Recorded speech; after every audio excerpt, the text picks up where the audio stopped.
क्या कभी सोचा है कि स्कूल में जो हम मैथ्स पढ़ते हैं उसमें कुछ छिपे हुए राज भी हो सकते हैं? Visual secrets. आज हम बिल्कुल ऐसे ही एक राज से पर्दा उठाने वाले हैं। एक ऐसा राज जो इक्वेशंस को सीधा उनके ग्राफ से जोड़ता है। अच्छा, अब जरा स्क्रीन पर देखिए, क्या दिख रहा है? एक सीधी लाइन है और एक यू शेप का कर्व। पर ये सिर्फ तस्वीरें नहीं हैं, ये एक विजुअल पजल की तरह है। तो जरा सोचिए, क्या हो अगर किसी भी मैथ्स इक्वेशन में एक सीक्रेट कोड छिपा होता हो। एक ऐसा कोड जो हमें पहले से ही बता दे कि उसका ग्राफ हॉरिजॉन्टल लाइन को यानी एक्स एक्सिस को ठीक कहाँ पर काटेगा। है ना मजेदार? चलिए आज इसी कोड को क्रैक करते हैं। तो हमारी इस मिस्ट्री के जो मेन सस्पेक्ट्स हैं वो हैं पॉलिनोमियल्स। जी हाँ, बहुपद। यही वो इक्वेशंस हैं जो इन शानदार कर्व्स के पीछे की असली वजह हैं। अब पॉलिनोमियल्स भी कई तरह के होते हैं। सबसे सिंपल वाले से शुरू करते हैं। डिग्री 1 का पॉलिनोमियल, जिसे हम रैखिक या लीनियर पॉलिनोमियल भी कहते हैं, जैसे 2x + 3। इसका ग्राफ हमेशा, और मेरा मतलब है हमेशा, एक सीधी लाइन ही होगा। अच्छा, अब थोड़ा और मजेदार बनाते हैं। डिग्री 2 पर आते हैं, यानी द्विघात या क्वाड्रेटिक पॉलिनोमियल, जैसे ये x² - 3x - 4। इसका ग्राफ बनता है एक पैराबोला। याद है वो यू शेप वाला कर्व? हाँ, वही। और फिर आते हैं डिग्री 3 वाले, यानी क्यूबिक पॉलिनोमियल। इनका ग्राफ और भी ज्यादा कॉम्प्लेक्स और घुमावदार होता है। ओके, तो अब वो टाइम आ गया है कि हम उस सीक्रेट कोड को क्रैक करने वाली चाबी को जानें। और वो चाबी है एक छोटा सा शब्द, शून्यक, या जिसे हम जीरो भी कहते हैं।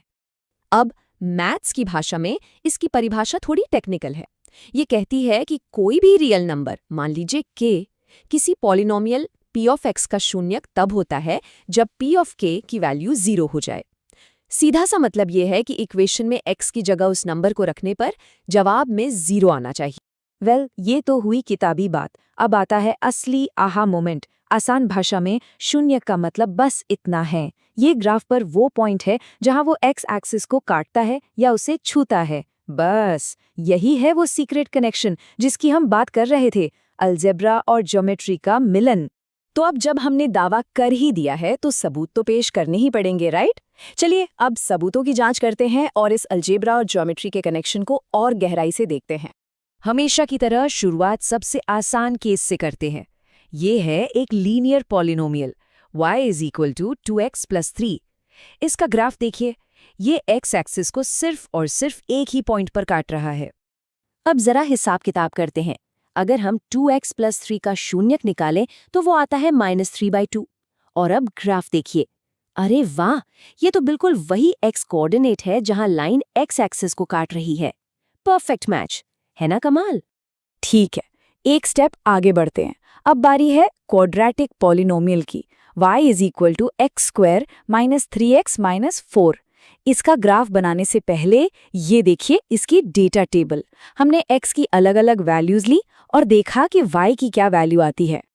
और जब हम इन सभी पॉइंट्स को मिलाते हैं तो हमें मिलता है ये शानदार यू शेप वाला पैराबोला। अब जरा उस टेबल पर वापस नजर डालिए और देखिए y की वैल्यू 0 कहाँ पर है। और ये देखिए, ये कितना दिलचस्प है। एक तरफ है अलजेब्रा, जब हम x की जगह -1 या 4 डालते हैं तो हमारी इक्वेशन की वैल्यू 0 हो जाती है। और दूसरी तरफ है ज्योमेट्री।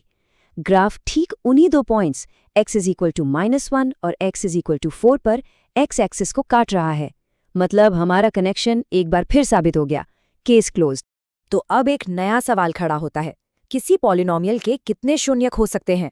क्या इसकी कोई लिमिट है? चलिए इस कोड की सीमाओं को भी एक्सप्लोर करते हैं।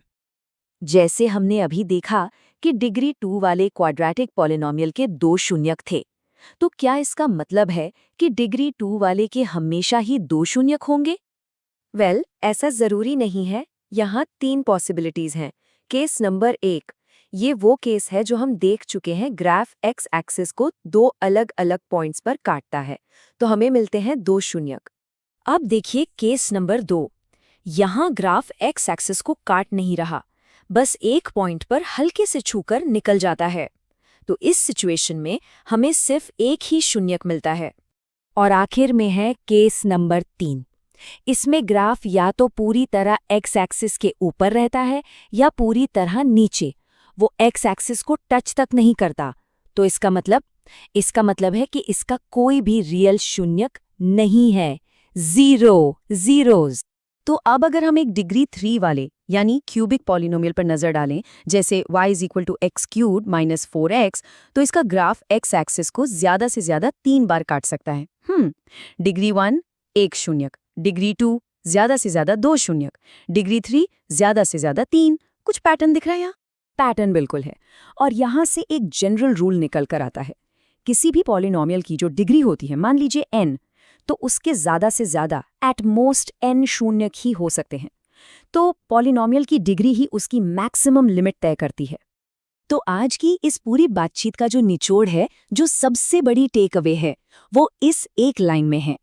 किसी पॉलिनोमियल के शून्यक उसकी ग्राफ पर उन पॉइंट्स के x कोऑर्डिनेट्स होते हैं जहां वो ग्राफ x एक्सिस को काटता है।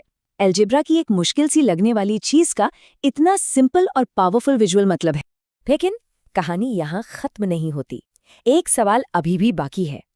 क्या कोई और गहरा कनेक्शन भी है? क्या ऐसा हो सकता है कि हम सिर्फ पॉलिनोमियल में लिखे नंबर्स को देखकर ही ये बता दें कि उसके शून्यक क्या होंगे? ये एक सवाल है जिसके साथ आज हम इस चर्चा को यहीं समाप्त करते हैं।